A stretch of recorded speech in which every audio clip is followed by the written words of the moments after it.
making it more difficult for guns to get in the hands of those that shouldn't have them. Thank you for the action you took on Tuesday. But I want to ask a question.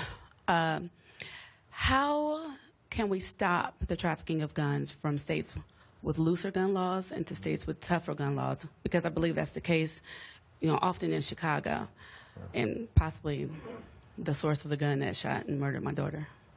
Well, first of all, it's great to see you again. Part of the reason that we do this is because when you meet parents of wonderful young people and they tell their stories, at least for me, I think of Malia and I think of Sasha and I think of my nieces and I think of my nephews. And the pain that any of us go through with a loss like that is extraordinary. And I couldn't be prouder of the families who are here representing both sides, but who've been affected in those ways.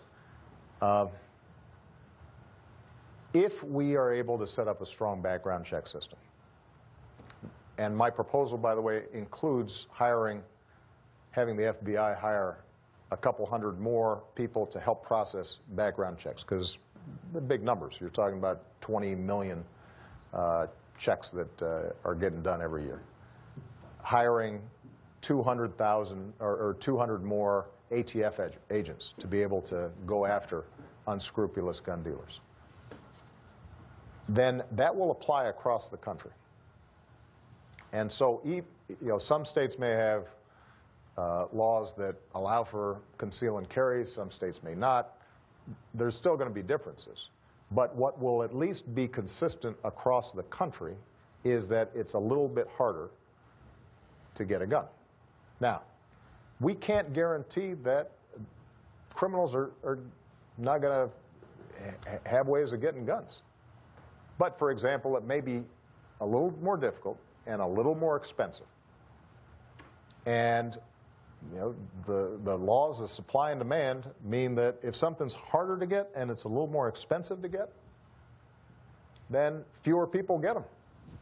And that in and of itself could make a difference. So if somebody is a straw purchaser, and what that means is intend the guns for themselves, they intend to resell them to somebody else.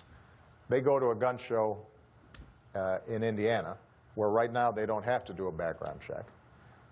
Load up a van and open up that van and sell them to kids and gangs in Chicago.